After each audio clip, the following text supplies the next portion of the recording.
Hi everyone, welcome to Canadian Outdoorsman TV. I'm your host Kevin Wilson, and we've got a treat for you today.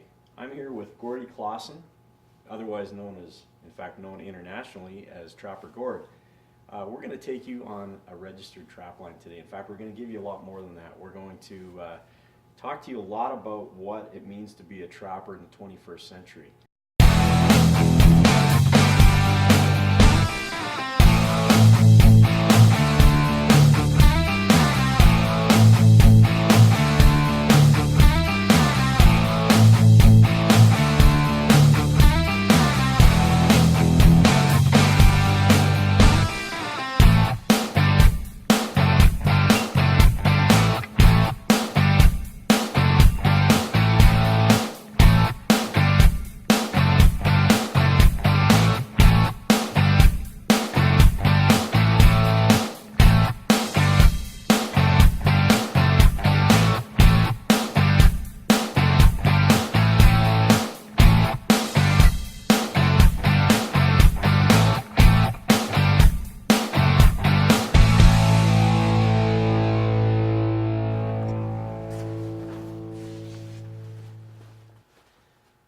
Well, listen, we've got quite the day ahead of us. Why don't you tell our viewers a little bit of what we're going to do today and tomorrow?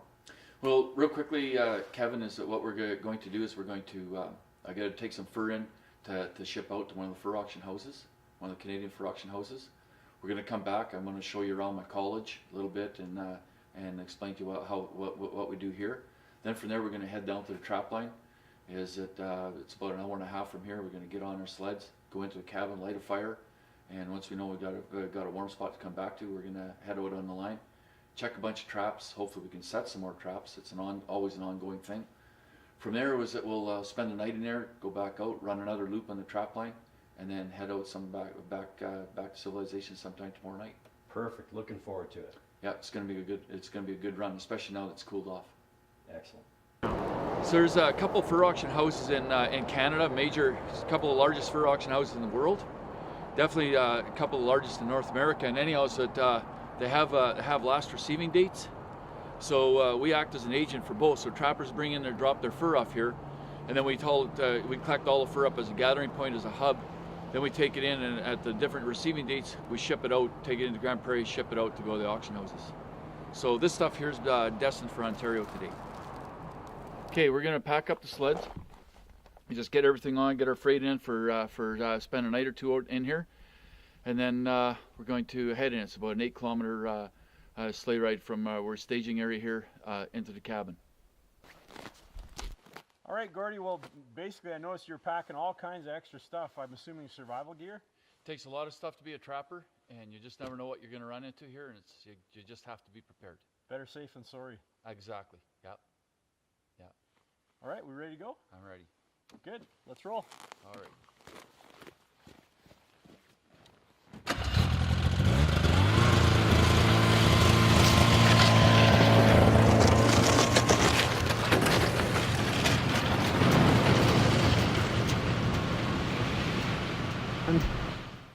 Kevin, things are looking up. Is it maybe bring some good luck here, but we haven't even made it 400 meters from the truck. And we already got a marten at our first set.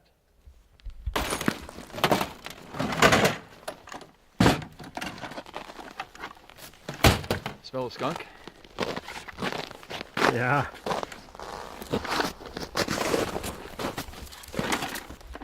Be able to not have to worry about it.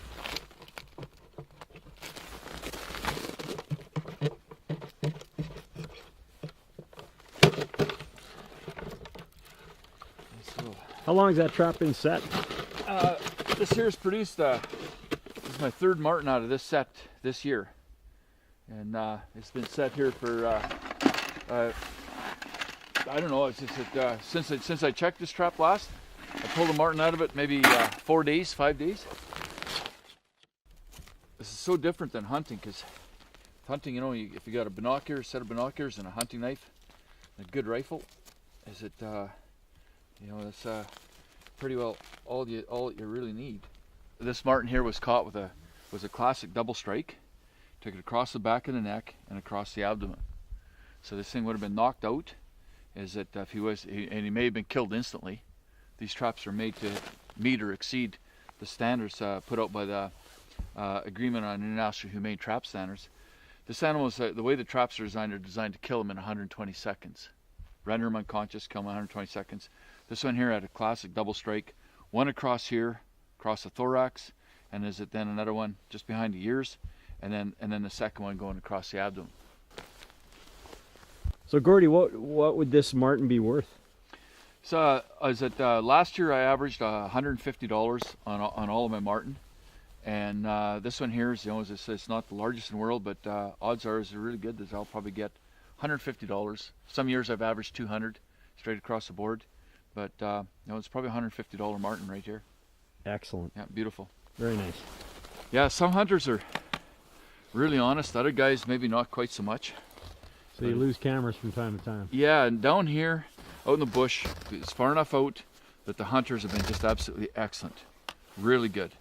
But you get up in the farmland and maybe sometimes those guys aren't quite as good as they should be. It's too bad, but that is a fact of what we deal with these days. I have the same problem.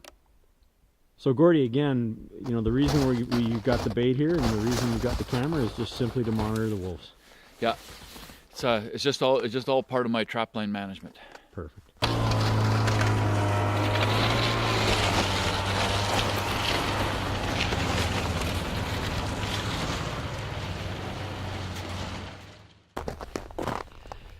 Well, this is home for the night. We're going to start a fire, get things warmed up, and I think we may hit the trail a little bit more, check a few more traps, see what we can do before dark.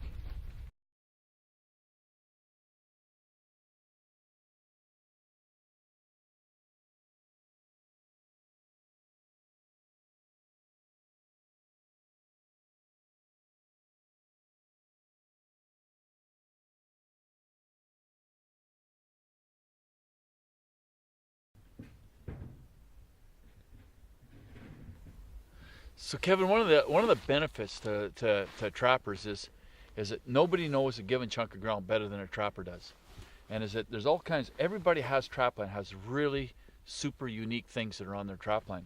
One of them here is we have a spring that runs along. Is right now it's minus 15 here. It's end of January, and yet what I've got in here is I've got millions and millions of minnows, and is it little sticklebacks. And what these sticklebacks do is there's a spring runs in here. The water runs in, and because there's oxygen here, and as we've had so much deep snow, all the sticklebacks will come up into the water, and are up into fresh water. So you see, they're all over the place in here. You can just scoop them out by the millions. You can see them in here. That's where they're going. Is it all these little guys here? And every year, what they used to do is when the Aboriginals. Trappers now, a lot of the old-time white trappers, European trappers, they would come and gather these up like this on every lake. There's usually you can find these. Otters come here, eagles come here. It's spring food for eagles. And so what they use them for is a lot for dog food. And there's millions and millions of them, and use them for dog food, use them for bait, use them for all kinds of stuff. So what do you use them for? I mostly use them for making a certain kind of bait and lure. And is that once just purely to try it, I made a soup out of them. And is it? And how was that? Well, it was really good the first time, so I came back to do it a second time, and as it I fell in here, and is it there's so much muck in here and so many dead minnows in here, it just smelled something awful, and I lost my appetite.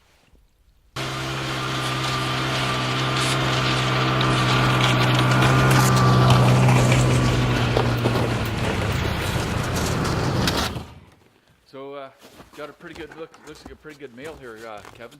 Yeah, I'm impressed. Yeah, it's like a decent lynx.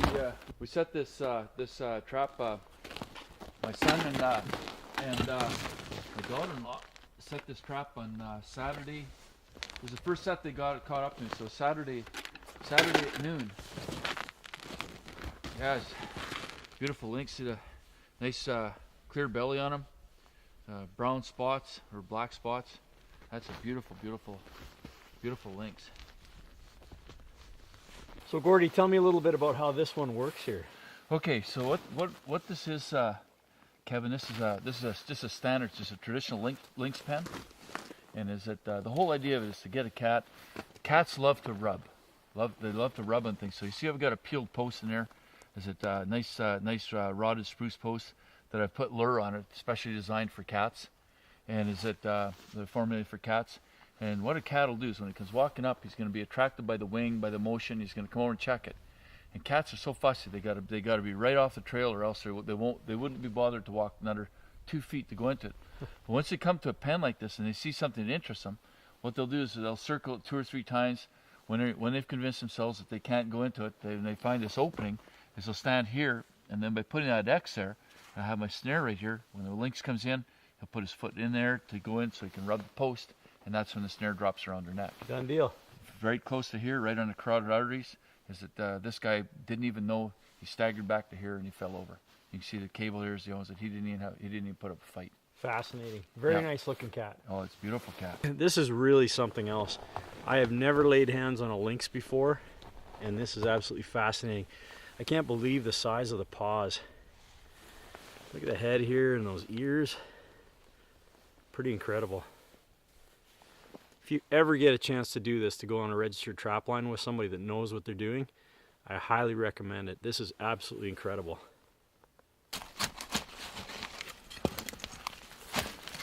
The whole point of this is just to make sure that I maintain the carrying capacity of the land.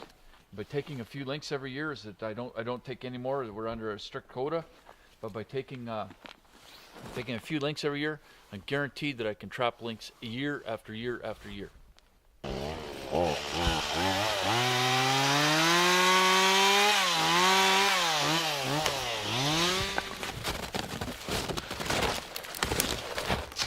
Narrow down the opening. And I'll just step through one way.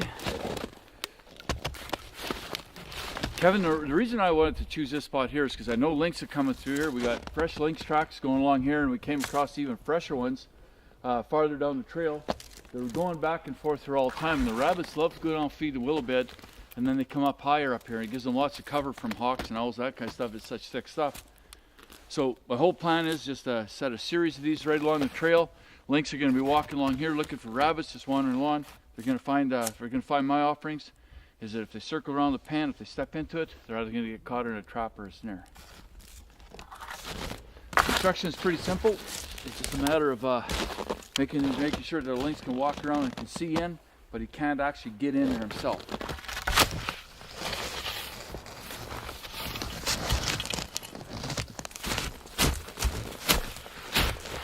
So the idea of this lynx pen here, we're going to use a couple foothold traps. So once again, I'm going to put a rubbing post in there for him to go in and rub. I'll put some bait at the back, put something that he can't get into from the back, and then I'm going to lay in 2 traps right in here. So when he comes walking in, when the lynx steps in, he's going to put his foot up to here and he's just going to step over the log, and he's going to step right down into one of my traps. Put a little bit of lure on there. Smear it on there so you know when a cat comes walking in there, cats love, they got glands behind their ears and they love to rub their glands on a stick like that. So when he sees that, he's going to be focused on it. He's going to want to go in there, and he needs to know he has enough room to walk around in the pen. When he steps in, then he's going to step across my traps. These are the traps I'm using here, Bridger Canadians. I've got a variety of different traps, and what these traps are is they're laminated. They're a laminated trap. So it doesn't cut into an animal's foot when it gets caught. You see it's nice and wide there, and then they have a gap in them, so it allows for good circulation, good clamping power. So it comes up and it catches them, and other than the initial surprise when the animal first gets caught, is that there's nothing there to worry that lynx then, other than that he's handcuffed. Would be no different than just all we're doing is just clamping the device around his ankle. And and then holding him in place. So we just set the trap right there. Set a second trap. How this trap works is that these they have a spring system that provides all the power, and then these are called jaws, and then these are called levers. So I push the levers down to press the jaws, and then I put a dog over top that's triggered to the pan. So when the animal comes when the animal comes in that I'm targeting, when he comes in, he steps over. I control the approach carefully. So when he steps over, he just puts his foot directly onto one of these pans. And when it goes off, it just catches him by the foot. And is it? I have to check these traps every 24 to 48 hours on my trap line. So is it? It's no hardship for the lynx. Cats, they just kind of just sit around. They don't fight nothing. They just kind of just sit there, and they're just waiting for you for a trapper when he gets there. So it's as humane as possible. It's absolutely humane. It's very tight. Everything's trigger on that guy. Yeah, they're very, very humane. It's just like all it does just is it holds the animal there, and he just can't leave.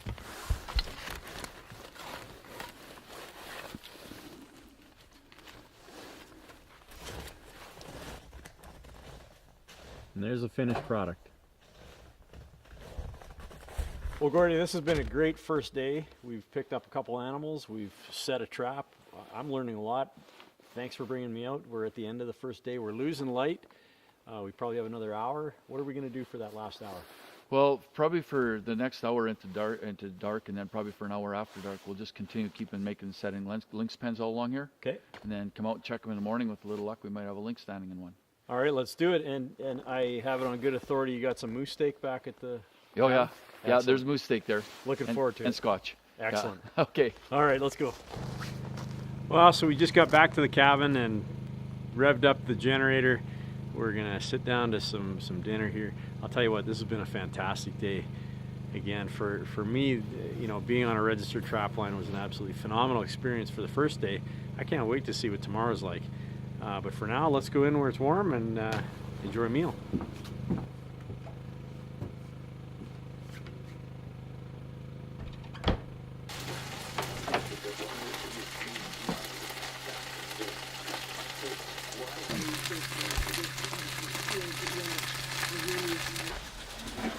For sure. This looks great.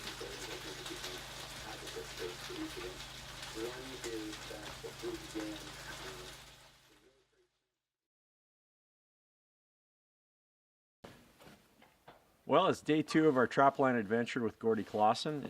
We're looking forward to a great day. It's about -15, sun's shining, things are looking pretty good.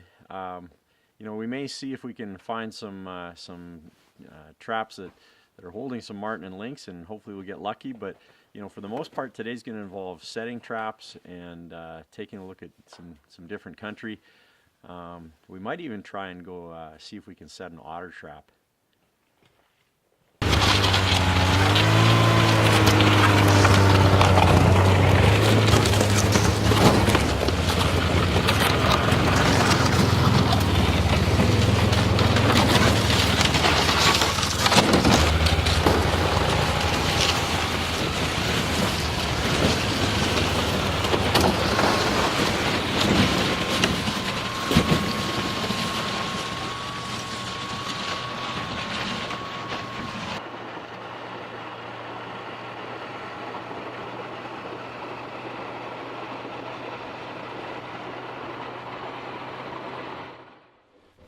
Kevin, what I'm going to do is, otters come up here and have a toilet up here, so they always come to the same spot to defecate. And the reason I do that is just it's a way of marking territory. So as they're coming through here, they come through here every day or so to defecate. So I know they come through this little narrow point, it's just where they pass through. So I'm going to set this trap here with a bunch of fish in it, and hopefully we can pick up an otter.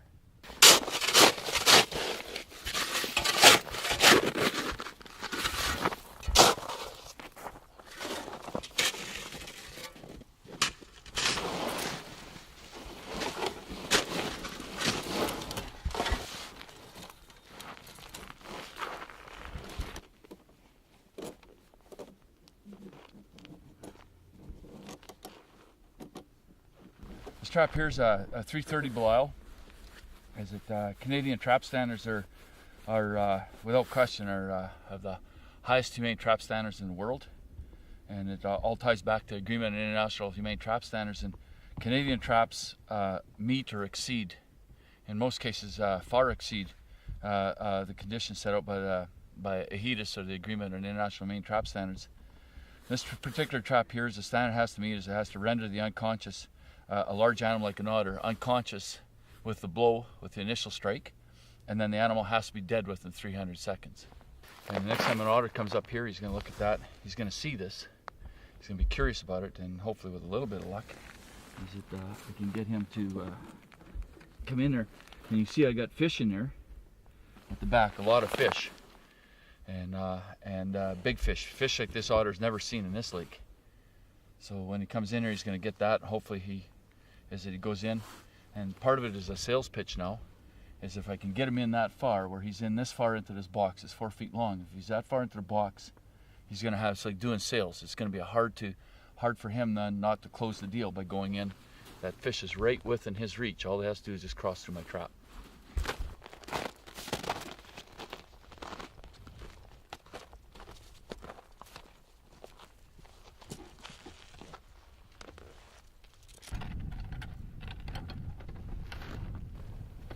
Okay, so we caught a squirrel here. Is that a lot of people don't understand about squirrels? Is that meat makes up a little bit of their diet. They'll take it when they get it. And this little guy's only worth a couple bucks, but take 400 or 500 or a couple thousand in a year. And these little guys, they pay our expenses on our trap line. 600 squirrels is usually what we take in a year, and that $2 a piece, $1,200. It buys all our gas, buys our groceries. Yeah, this little guy, he never knew it hit him.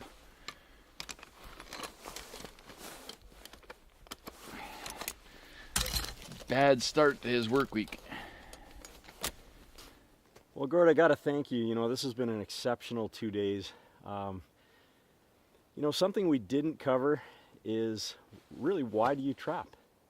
Kevin, there's a lot of reasons why anybody goes out trapping. There's the management perspective, there's the economic perspective. But for me, what it boils down to is, more than anything else, it's just simply what I do. For me, it's a way of life, and that connection to the land is so strong that I just don't know what else I'd do without it. Well, it's tough to argue with that logic. I guess we've got about a 25-kilometer run back to the trucks. Yeah, it's about 40 minutes to an hour from here. All right. Well, folks, thank you again for joining us on Canadian Outdoorsman TV. Be sure to tune in next week for another hunting, fishing, or trapping adventure.